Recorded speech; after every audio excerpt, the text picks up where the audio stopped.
Welcome to the Squared Circle, the wrestling podcast. My name is Andy Evans, coming to you from the Retro Chat Podcast Network.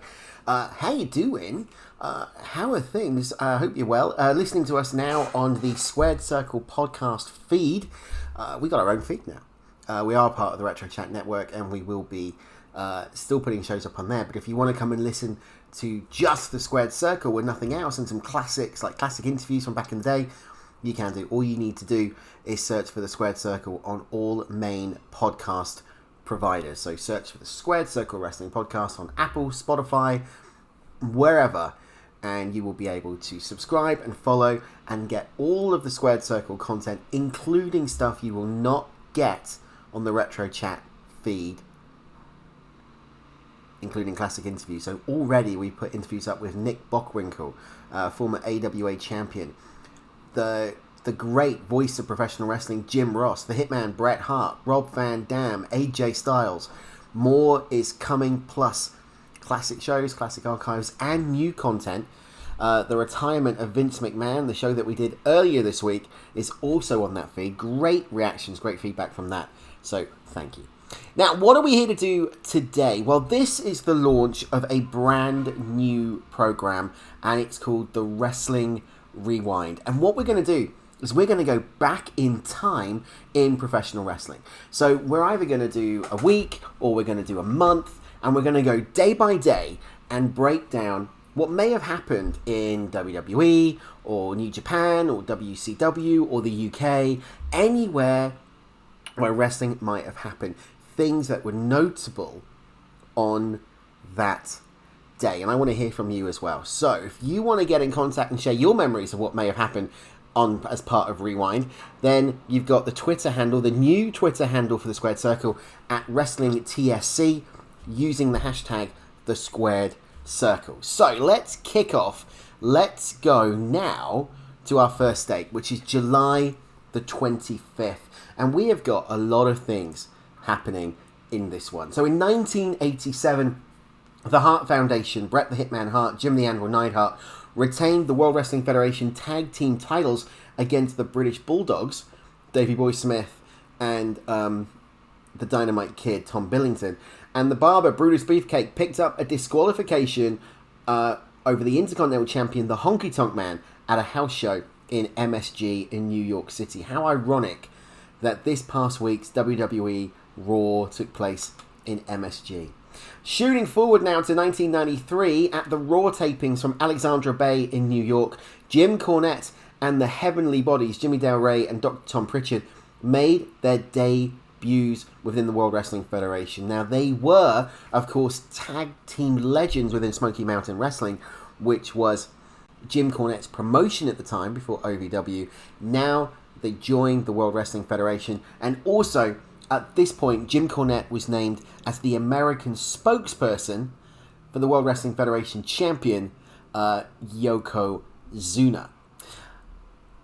One of the big things that took place in 1999 was WWF Fully Loaded, that took place at the Marine Midland Arena in Buffalo, New York. For the first time ever in company history, 4 championships changed hands in the opening 4 matches. In the opener, Jeff Jarrett, Double J, Hall of Famer, defeated Edge to win back the Intercontinental Championship that he'd lost to Edge the prior evening at a house show in Toronto. In secondly, the Acolytes, Farouk and Bradshaw, won back the tag team titles in a handicap match against the Hardy Boys and Michael P.S. Hayes.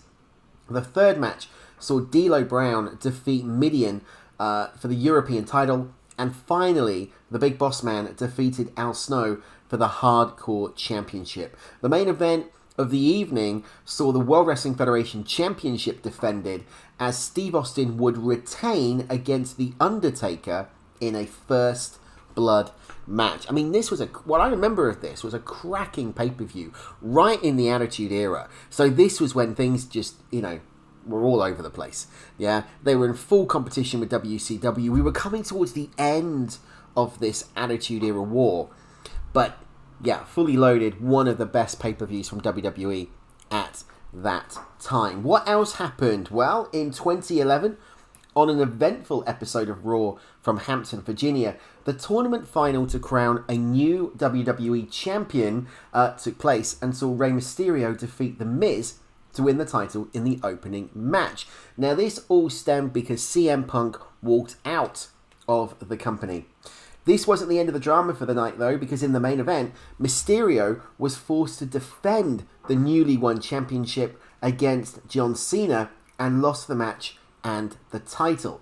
Following the match, Cult of Personality by Living Colour blared out in a WWE arena for the first time and marked the return of CM Punk since Money in the Bank to declare himself as the true champion, which set up a clash to decide the undisputed champion at SummerSlam 2011.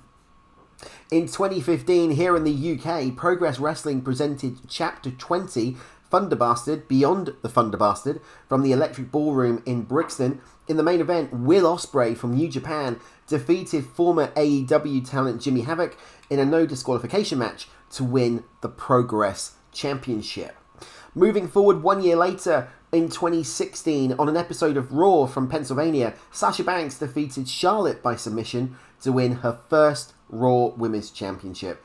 It also marked the main roster debuts of Finn Balor. In the opening match, he won a fatal four-way over Kevin Owens, Cesaro and Seth Rollins, which allowed him to qualify for a match with Roman Reigns in the main event, which would see the winner granted one of two slots in a match at SummerSlam to become the first ever Universal Champion. Balor won the match and would go on to beat Rollins for the title at SummerSlam, but the reign would last just 24 hours as he had to vacate the belt due to injury. Our last one for the 25th of July is in 2017. AJ Styles won the US Championship on an episode of SmackDown from Richmond, Virginia, in a three-way match with Chris Jericho and Kevin Owens.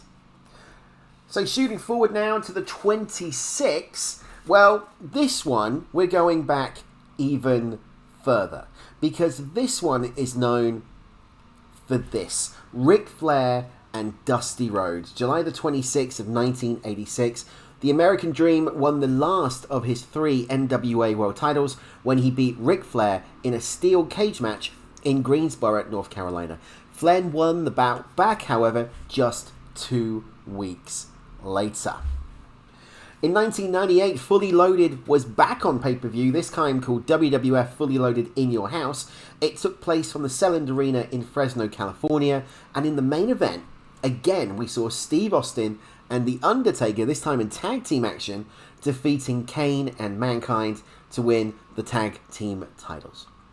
In 1999, on an episode of Raw is War from Columbus, Ohio, European champion D'Lo Brown defeated the Intercontinental champion Jeff Jarrett to win Jarrett's title in a match with both championships on the line.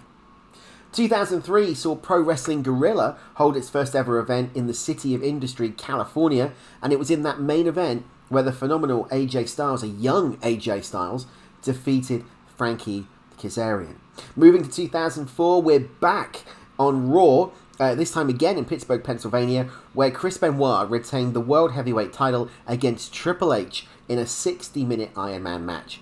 He won the match 4-3. On the same show, Randy Orton won a 20-man Battle Royal to win a shot at Benoit's title at SummerSlam, a match that he would ultimately win and claim his first World Championship. You know, whether or not you love Benoit or you hate Benoit because of everything that happened, you can't take away he had some fantastic matches. And this one was no different. Randy Orton can get a good match out of anybody. These two in the ring together was an absolute triumph. In 2009, WWE presented the Night of Champions pay-per-view at the Wachovia Center in Pennsylvania again. It's all Philadelphia, Pennsylvania. In the main event, the charismatic enigma Jeff Hardy defeated CM Punk to win back the WWE World Heavyweight title. Earlier in the night, Mickie James defeated Maurice for the Divas Championship. Do you remember when it was still called that? And Christian won the WECW Championship from Tommy Dreamer.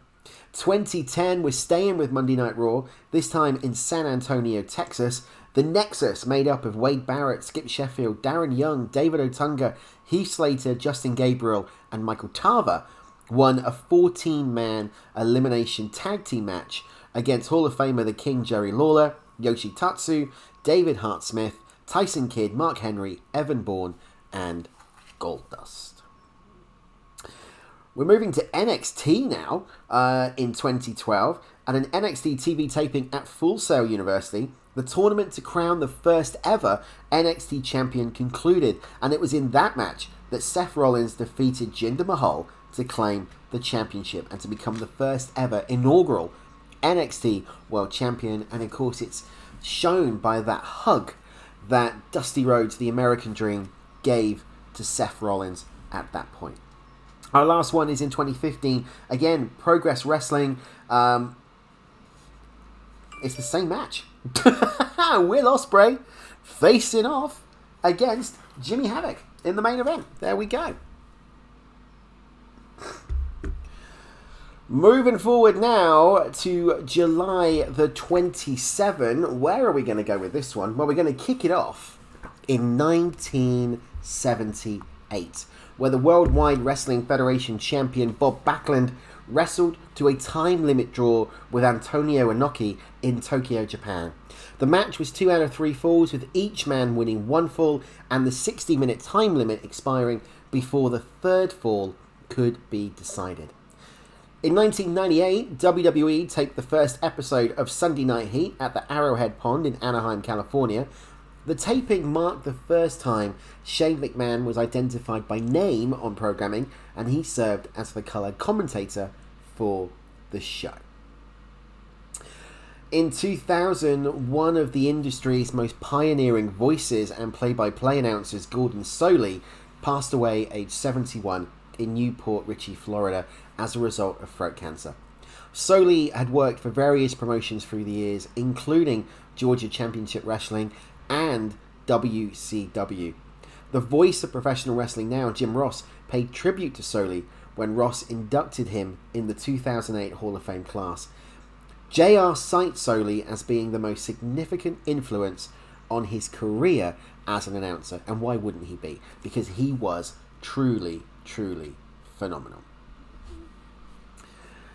In 2001, we lost another performer, this time Rhonda Singh, who was most notable for portraying the character of Bertha Faye in the World Wrestling Federation Women's Division in the mid-90s, passed away aged 40 in Calgary from a heart attack. Singh competed in Japan in the late 80s under the name of the Monster Ripper. She returned to her native Canada working for Stu Hart's Stampede Wrestling, where she became the first women's champion from that company. In the WWF, Singh defeated then women's champion Alundra Blaze for a title at SummerSlam in Pittsburgh in 1995. After leaving the WWF, she worked with the WCW to help generate interest in their women's division. During her time in the Federation, Singh developed a close friendship with fellow Canadian competitor, the late, great Owen Hart. 2002 is notable for this. In Philadelphia, Pennsylvania. What is it about Philadelphia and Pennsylvania at the moment? Low-Ki became the first ever Ring of Honor champion as a result of winning a 4-way, 60-minute Iron Man match against the Anarchist Doug Williams, Spanky Brian Kendrick, and the Fallen Angel Christopher Daniels. Now look at where Low-Ki has gone in his career. Multiple world champion in major promotions. Christopher Daniels, one of the most well-respected names ever, and the Anarchist Doug Williams from here in the UK. I mean, how can you even comment on what Doug has achieved within professional wrestling? In 2003, the WWE Vengeance pay-per-view took place at the Pepsi Center in Denver, Colorado. In the main event, we saw Kurt Angle defeat Brock Lesnar and The Big Show in a triple threat match to win the World Wrestling Federation Championship. Earlier in the show, Eddie Guerrero defeated Chris Benoit in the final of a tournament to determine who would become the first US champion under the WWE banner. Now remember, it was at Survivor Series at the end of the Invasion angle where the championships were combined. So the US title and the IC title became one. WWE, apart from the brand split, decided to bring the US championship back as a mid-card title for SmackDown. In 2004, out of SmackDown taping in Cincinnati, Ohio, we had 2 championship changing hands. Booker T became the new US title holder after winning an 8-man elimination match against RVD, John Cena, Billy Gunn, Kenzo Suzuki, Luther Reigns, Rene Dupree, and Charlie Haas. Additionally, Spike Dudley defeated Rey Mysterio to become the WWE Cruiserweight Champion. In 2010, at Impact, in a TNA Impact taping at Universal Studios in Orlando, Hamada and Taylor Wilde won the Knockouts tag titles from Lacey Von Erich and Velvet Sky, the Beautiful People. And then just 5 years later, 2015, the TNA Impact taping, it was the King of the Mountain title at Universal Studios, as the championship was won by PJ Black in a match against Bobby Lashley, Robbie E., Chris Mordetsky, and Eric Young. Of course, Chris Mordetsky, known as the masterpiece Chris Masters in the World Wrestling Federation. One other thing to point out here, some notable birthdays that took place on July the 27th include one half of the Young Bucks, Nick Jackson, born in 1989, Dolph Ziggler, Nick Nemeth from the WWE, born in 1980, Shannon Moore in 1979, and the WWE Hall of Famer, The Game, the head of talent, the head of creative, The Game, Triple H, born in 1969.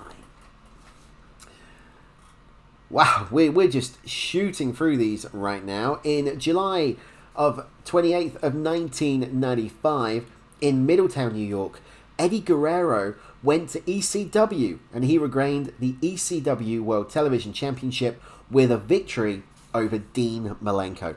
On the same show, Rick and Scott, the Steiner brothers, made their ECW debut with a win over the Vampire Warrior and Dudley Dudley. And of course, the Vampire Warrior is Gangrel. In 1997, we're going to head to WCW Nitro because Alex Wright defeated Lionheart Chris Jericho to win the WCW Cruiserweight Championship on an episode of Nitro from Charleston, West Virginia. You can go and watch that now on the WWE Network. And it marked the beginning of Alex Wright's journey in WCW. Of course, he would eventually be repackaged as Berlin. Never quite got the success that we thought this young German stud of an athlete would get. But, you know, Alex Wright, some great showings in WCW, winning the belt of one of the greatest, the Lionheart, Chris Jericho, who on August 10th, as part of Quake on the Lake, will be facing the interim AEW World Champion Jon Moxley on Dynamite. That is going to be a cracker. Looking forward to previewing that match on the Squared Circle.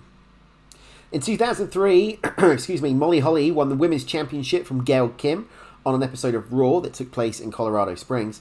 Shooting over to TNA now in 2004 during an Ultimate X match taped for the TNA Weekly pay-per-view in Nashville, Michael Shane and Frankie Kazarian were declared co-holders of the X Division Championship.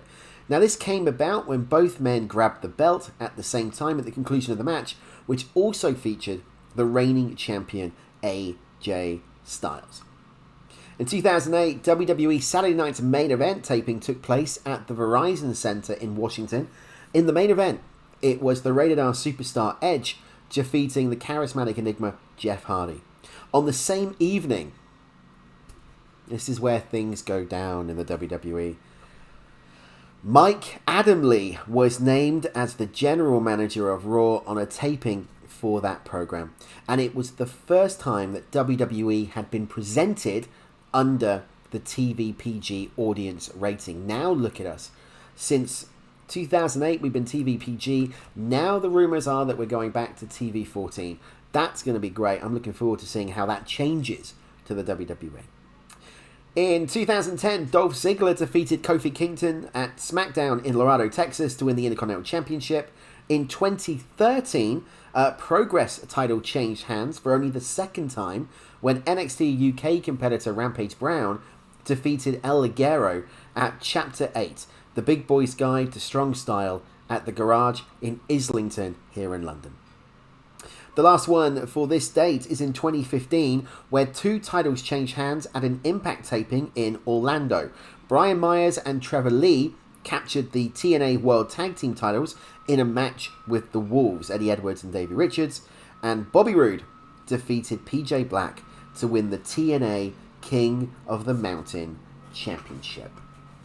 You can see how much happens within professional wrestling, right? There is so much that we don't realise because as pro wrestling fans, we're so conscious, I think, with either AEW or TNA or WWE that we kind of forget about the history.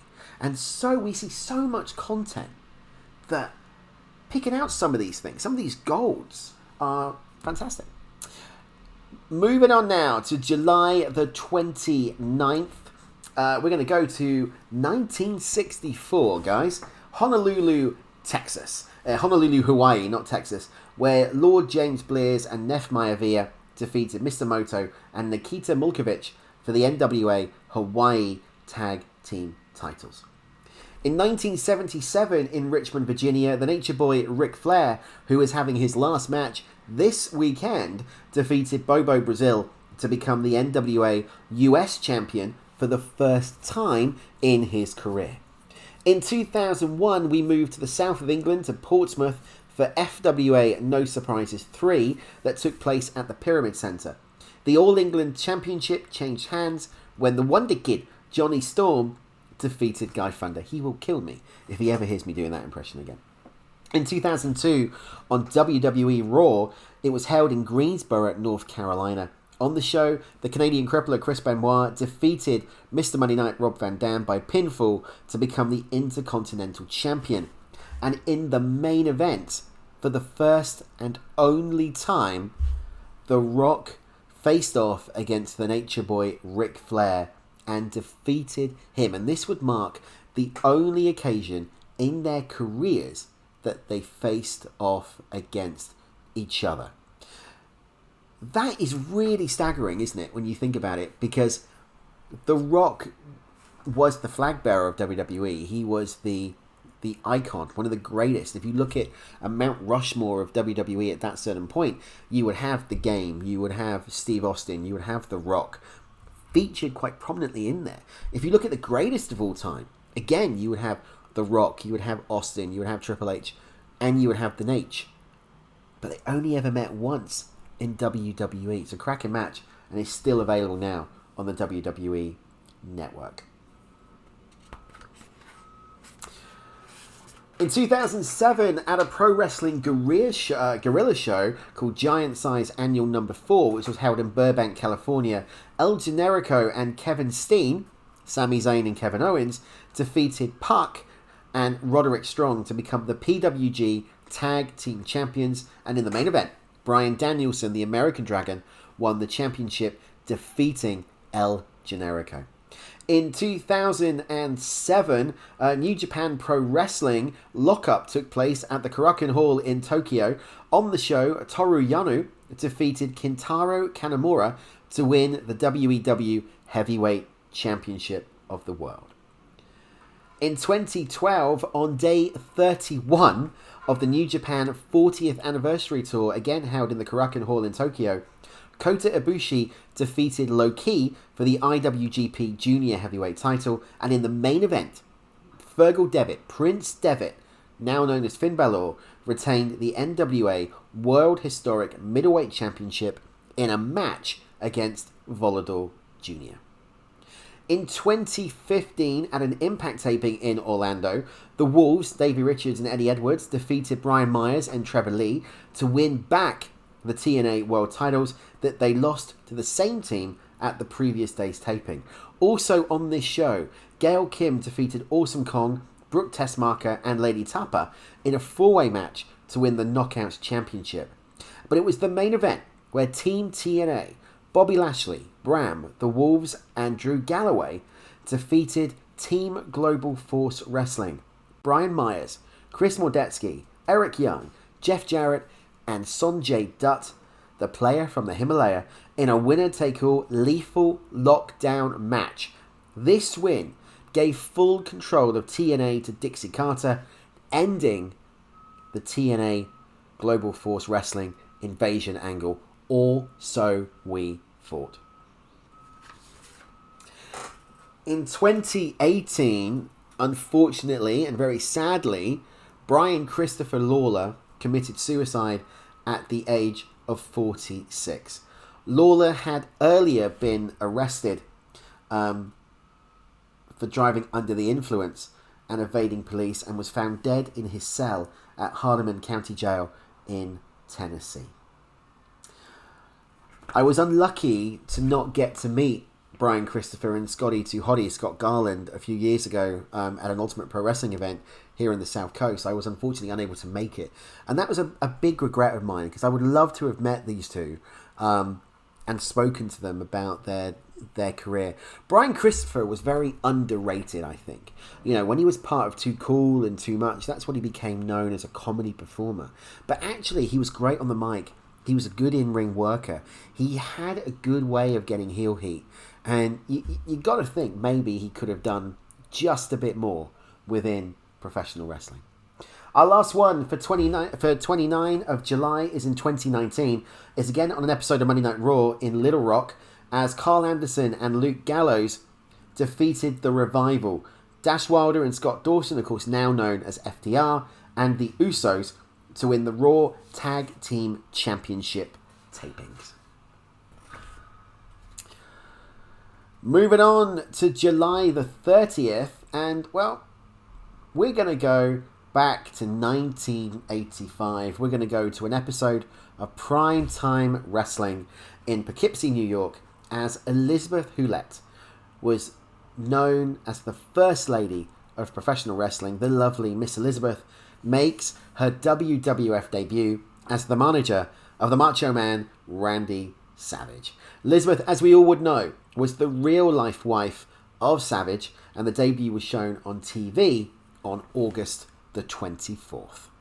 Liz, who had a great career with Randy, not just in the WWE or the WWF at that point, but within WCW and the NWO, tragically no longer with us. And neither's Randy, and it's such a shame because this couple were the it factors of professional wrestling. They were fantastic. They just had something. You could tell that they were a married couple. You could see that chemistry. I've recently just watched SummerSlam 88, the main event between the Mega Powers and the Mega Bucks, and that chemistry that Savage and Liz had, even when he turned and he went with Sherry and she kind of went into obscurity, WrestleMania 6, just amazing. Great performers, both of them, but Liz, yeah, love Liz. Love Liz, still love Liz. In 2000, we're going to go to Australia now. The iGeneration company held their Rodman Down Under show at the Sydney Superdome in Sydney, Australia, on pay-per-view. The card looked like this. The Road Warriors, Animal and Hawk, defeated the Public Enemy in an elimination tables match to win the iGeneration tag titles. The Public Enemy would win them back just 4 days later. The Barbarian defeated the Barber Briefcase Briefcake in a hardcore match. Sweet Destiny defeated Brandywine. The One Man Gang, wow, defeated Native American Tatanka to win the iGeneration Australasian Championship. Tatanka would win it back 2 days earlier and would win it again 4 days later. Kurt Hennig retained the iGeneration World Heavyweight Championship against basketball star Dennis Rodman in an Australian Outback match by DQ. He would then drop the belt to the Barbarian 3 days later, but would win it back the day after that. Wow, lots of changes. In 2001, on an episode of Raw, guess where we are, guys? Philadelphia, Pennsylvania. Booker T defeated Kurt Angle in a no disqualification match to become the WCW World Heavyweight Champion for the 5th and final time. Five-time WCW Champion. Had to do it, right? Just had to. Also on the show, the WWF Light Heavyweight Champion X-Pac beat the WCW Cruiserweight Champion Billy Kidman to take control of both titles. In 2005, at FWA Live in Morecambe, which was held at the Morecambe Dome, the Ross Jordan defeated Spud to win the FWA Flyweight Championship. Of course, Spud, now known as Rockstar Spud. In 2014, at CZW Dojo Wars 6, which was held in Blackwood, New Jersey, the main event saw Joe Gacy pin Shane Strickland to win the Wired TV title.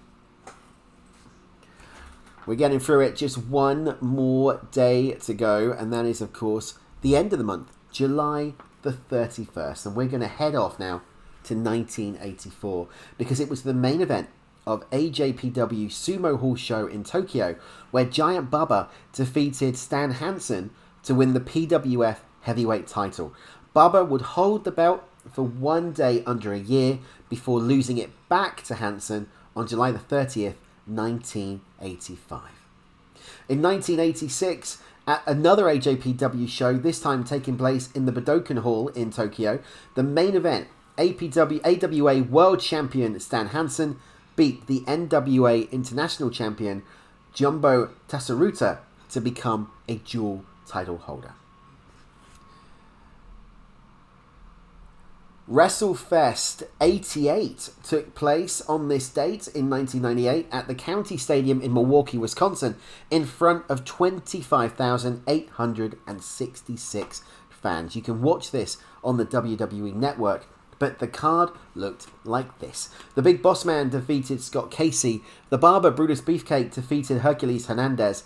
The Fabulous Rougeaus, Jacques and Raymond, defeated the Killer Bees, B. Brian Blair and Jim Brunzell. Bad News Brown defeated Bret the Hitman Hart. Of course, who could forget that cross at WrestleMania 4? Hacksaw Jim Duggan defeated the Honky Tonk Man via DQ, meaning that Honky retained the belt. Not for long, because that would all come to a crashing end at SummerSlam. The Powers of Pain, the Warlord and the Barbarian defeated the Bolsheviks, Nikolai Volkov and Boris Zukov, with the Barbarian getting the pin on Volkov after a diving headbutt. The Anvil Jim Neidhart defeated Leaping Lanny Poffo. The Macho Man Randy Savage defeated the $1 Million Man Ted DiBiase to retain the World Wrestling Federation Championship. Of course, he won that at WrestleMania 4 in that tournament. Mr. Perfect Kurt Hennig defeated Terry Taylor. Jake Roberts and Ravishing Rick Rude fought to a double countout. Haku defeated Sam Houston.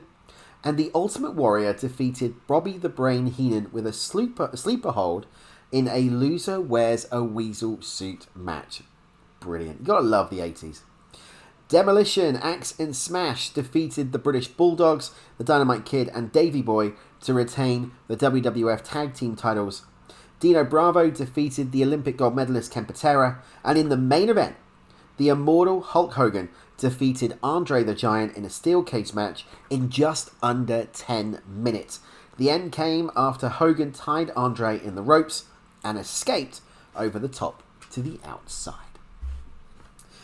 In 2000, on Nitro at the First Star Center in Cincinnati, Ohio, Lance Storm became a triple champion when he defeated Chavo Guerrero via submission for the WCW Cruiserweight title. It already held the US and the Hardcore Championships. In 2002, Bruce defeated Taylor Vaughn on the NWA TNA Weekly pay-per-view to win the Miss TNA title. Yeah, okay. 2004, on day 4 of Shakara's Young Lions Cup in Pennsylvania, Larry Sweeney defeated Jigsaw in the main event to win the tournament. In 2009 was the main event of CMLL Inferno on El Ring, was a 15-man steel cage last man loses hair match. Only in Mexico. All 15 men started off in the ring at the same time, but escapes weren't allowed until 5 minutes into the fight. Miticlan, Heavy Metal, Blue Panther, Shigeo Okamura, El Terrible, Maximo Shocker, El Texano Jr., Rey Mendoza, Negro Casas, Hector Garza, Black Warrior, and Yujiro all escaped in that order, leaving Naito and Toscano to face off in a one-on-one match to see who would lose their hair. Naito pinned Toscano using a dragon suplex for the win, meaning Toscano was then shaved bald. Yeah, interesting. In 2011, Pimpinella Escarlata won the AAA Reina del Reinas Championship at AAA Verano de Escandalo in Mexico, excuse my pronunciation, in an 8-way elimination match, which also featured Cynthia Moreno, Fabi Apache, Jennifer Black, Lolita, Marty Apache, Mickey James, and Sexy Star. In 2012, DDT Beer Garden Fight 2012, Kenny Omega Produce Day took place in Tokyo, Japan. In the main event, Gota Ihashi defeated Hiroshi Fukuda to win the DDT Iron Man Heavyweight Championship. 2015 saw the passing of one of the most well-known and well-respected legends in professional wrestling, as Hall of Famer, the Hot Rod himself, Rowdy Roddy Piper, passed away at the age of 61. He passed as a result of a heart attack, and in the coming weeks we will be doing a special look back at the career of the Rowdy One, Hot Rod, Rowdy Roddy Piper. In 2016, at Progress Chapter 33, Malice in Wonderland in London, Marty Scurll became the new Progress title holder after beating William Eva in the main event. And finally, finishing us off for July, we'll be back with August very soon. 2020, Day 1 of IWA MS King of the Deathmatch took place in Cornersville, Indiana. In the opening match, Jake Christ outlasted Ace Perry and Kevin Geyser in a three-way match to win the IWA MS Heavyweight Championship. So that was Rewind. That was your look through this last week of July, day by day. We're going to be back soon looking at August, and you'll be doing exactly the same thing, rewinding through wrestling's history to let you know what happened day by day. Now, next week on the Squared Circle, it's all about SummerSlam. It's the top 10 matches in SummerSlam history, but we want you to tell us what you think they are. You can do that by going to Twitter at WrestlingTSC using the hashtag #TheSquaredCircle. Let us know what you think the top 10 matches of SummerSlam are. We've had some great suggestions already. We'll be compiling the list and presenting it right here on YouTube and on the podcast feeds. So the top 10 matches of SummerSlam, you decide. Don't forget, this weekend is Ric Flair's last match. You can watch that on Fight as part of StarCast, and SummerSlam 2022 takes place on Saturday. But that's it from me. I look forward to welcoming you back for more of the Squared Circle next week and the Retro Chat podcast. But until then, my name's Andy Evans. I will see you all very soon. Take care.